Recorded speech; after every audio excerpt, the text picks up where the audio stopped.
while the challenges vary, many of you are facing similar hurdles and when it comes to bonding. And that's exactly why we brought this expert panel here today to unpack that understanding and to give you real strategies to move forward.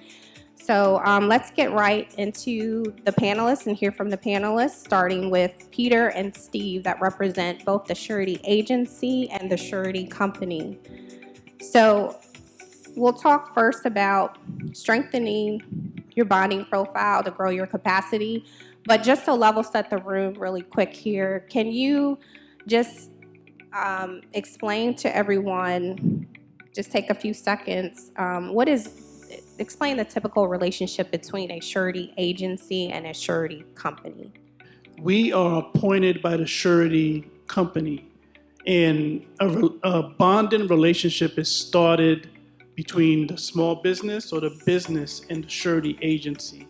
And there's very much contact between the small business and the surety company. We're the ones who collect what is required to underwrite the account, and then we go to the surety company. Surety company's perspective, when we receive a financial package, it includes a lot of paperwork, which we review.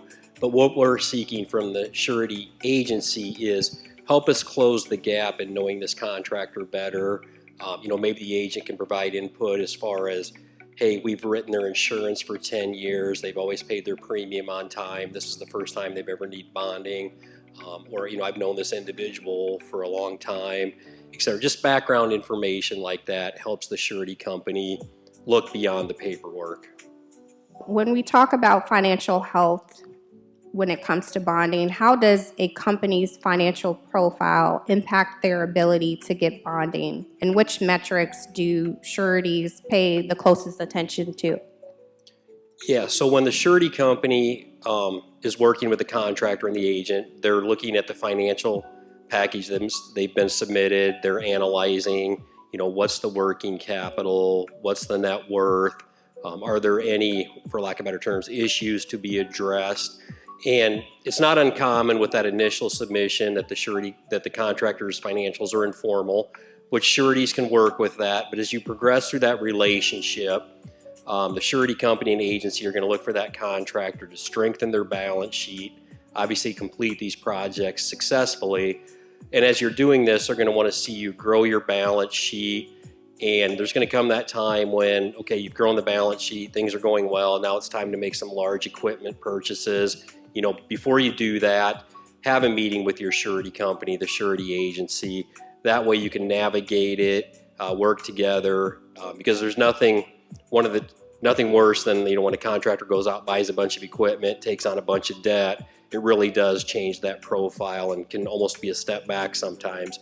But if you engage everybody throughout the entire process, it eliminates surprises and you can find out the implications of such actions ahead of time. The initial presentation is important from a surety agency's perspective because it lets us know how well they know their company financially and who's preparing their financial statements. So it gives us a good position where we can determine what levels of support we can start this company off.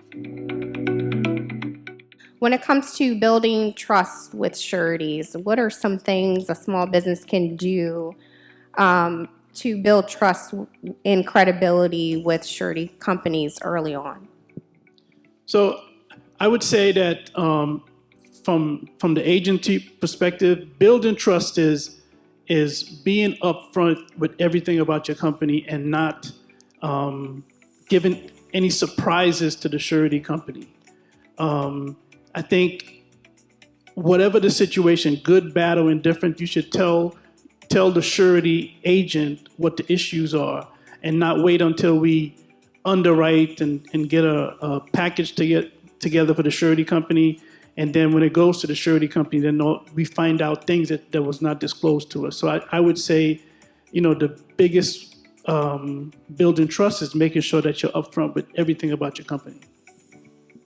Yeah, the only thing I can add to that is, yeah, the surety companies do not like surprises, especially in today's world where, it's easy to find out things. Address it early if there's an issue, because there are ways to overcome hurdles. It's not an automatic negative or declination.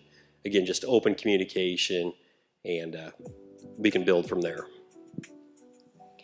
So Peter and Steve, sometimes small businesses can feel uneasy about sharing detailed financial information without fully understanding why it's needed. So what would you say to someone to reassure them about these types of requests? Yeah, so right away, all of your information is confidential. It's not going to, leak out anywhere. There's all kinds of requirements insurance companies have to meet. So it is confidential.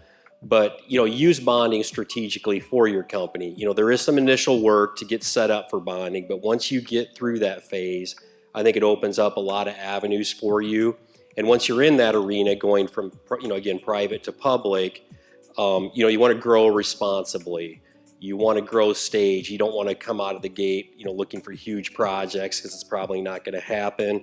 And just be cautious of your geographic expansion initially. I think you eventually can get there, but again, just responsible growth is the main focus.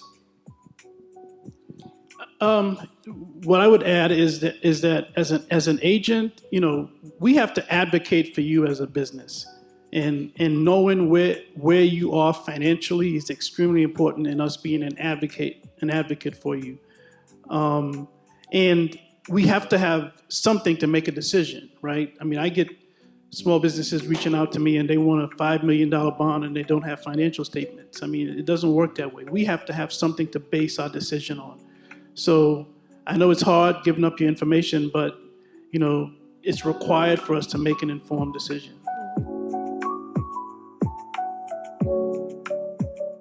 Okay, so as you guys had seen in the poll that about 50% of the folks in the room are wanting to better understand the requirements for bonding. So can you talk a little bit about what those requirements are?